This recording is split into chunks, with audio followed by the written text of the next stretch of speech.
revealed this is the reason why $90 per ton coal does not apply to smelters.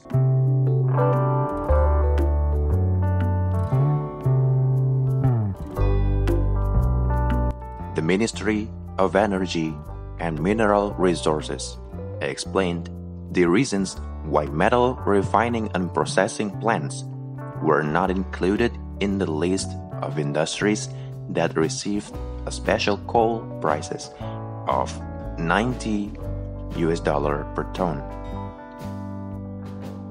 In fact, all industries except smelters get a special price.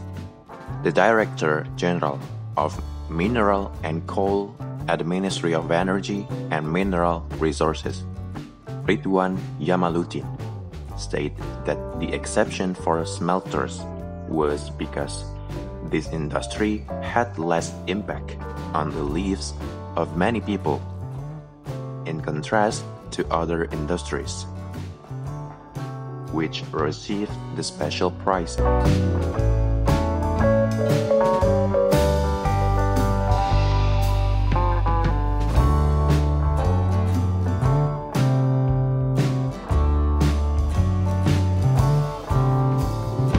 Indeed, we did not include this price and aim for the smelter industry because in principle, this is an industry that is not grouped and is not directly related to the livelihood of many people, said Ridwan in Socialization of the Decree of the Minister of Energy and Mineral Resources number 58 of 2022, Wednesday, March 30, 2022.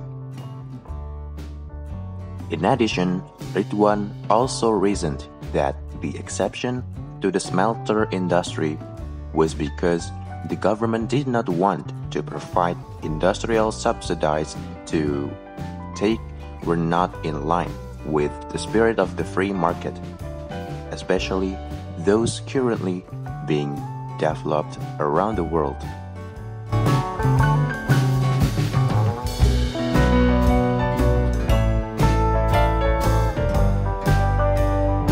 Indeed, an exception for the smelter industry.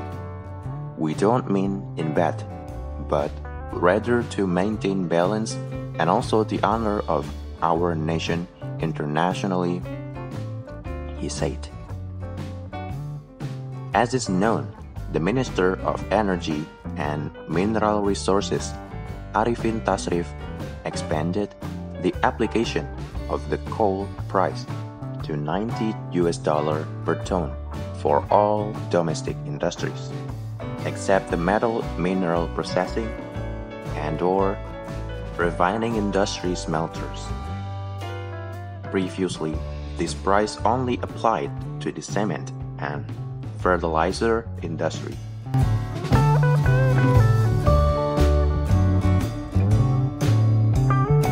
This new regulation revokes the Minister of Energy and Mineral Resources Decree number 206.K/HK.02/MEM.B/2021 concerning the selling price of coal to fulfill the domestic demand for raw materials or fuels for the cement and fertilizer industries.